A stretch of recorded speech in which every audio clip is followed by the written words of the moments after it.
Gaza മുനമ്പിൽ നടത്തുന്ന വംശഹത്യക്ക് മറുപടിയായി ഇസ്രയേലിനെതിരെ പ്രതികാര നടപടിയുമായി യമനിലെ ഹൂത്തി സൈന്യം രംഗത്ത് വന്നു. സുൽഫിക്കർ എന്ന ബാലിസ്റ്റിക് മിസൈൽ ഉപയോഗിച്ച് അധിനിവേശ പ്രദേശത്തെ ബെൻ ഗുരിയോൺ വിമാനത്താവളത്തെ ലക്ഷ്യമിട്ട് സേന ആക്രമണം നടത്തിയതായി തിങ്കളാഴ്ച രാത്രി പുറത്തിറക്കിയ ഹൂത്തികളുടെ സൈന്യത്തിൻ്റെ പ്രസ്താവനയിൽ പറയുന്നു. ഈ ഓപ്പറേഷൻ ലക്ഷ്യം കണ്ടെത്തിയതായും 4 ദശലക്ഷം ഇസ്രയേലികളെ അവരുടെ ഷെൽട്ടറുകളിൽ അഭയം തേടാൻ അത് നിർബന്ധിതരാക്കി എന്നും ആ പ്രസ്താവനയിൽ പറയുന്നുണ്ട്.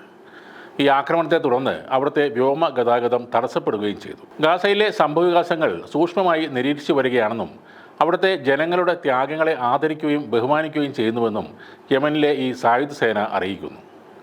ഗാസക്കെതിരായ ആക്രമണം അവസാനിപ്പിക്കുകയും ഉപരോധം പിൻവലിക്കുകയും ചെയ്യുന്നതുവരെ ഹൂത്തികൾ ഇസ്രയേൽ വിരുദ്ധ പ്രവർത്തനങ്ങൾ തുടരുമെന്നും അവരുടെ പ്രസ്താവനയിൽ പറയുന്നുണ്ട്. ഇത് മാത്രമല്ല, ഹൂത്തികളുടെ വിമത സൈന്യം ഇസ്രയേലിനെതിരെ മിക്കവാറും എല്ലാ ദിവസവും ആക്രമണങ്ങൾ നടത്താറുണ്ട്. അധിനിവേശ പലസ്തീൻ പ്രദേശങ്ങൾക്കുള്ളിലെ ലക്ഷ്യങ്ങൾ അവർ ആക്രമിക്കാറുണ്ട്.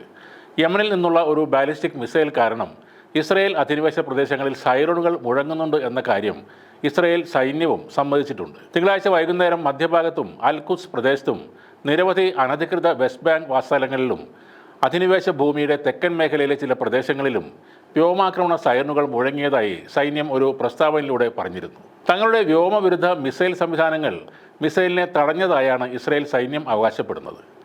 ഗാസക്കെതിരായ വംശഹത്യ യുദ്ധം രൂക്ഷമായപ്പോൾ ഇസ്രായേലിലേക്കുള്ള സൈനിക സാമഗ്രികളുടെ വിതരണം തടസ്സപ്പെടുത്താനും ഗാസയിൽ നടന്നുകൊണ്ടിരിക്കുന്ന മാനുഷിക അടിയന്തരാവസ്ഥയിൽ അന്താരാഷ്ട്ര സമൂഹം നടപടിയെടുക്കാൻ പ്രേരിപ്പിക്കാനും ഉദ്ദേശിച്ചുകൊണ്ട് യമനിലെ ഹൂത്തികൾ പല സമുദ്രപാതകളിലും തന്ത്രപരമായ ഉപരോധം ഏർപ്പെടുത്തിയിരുന്നു.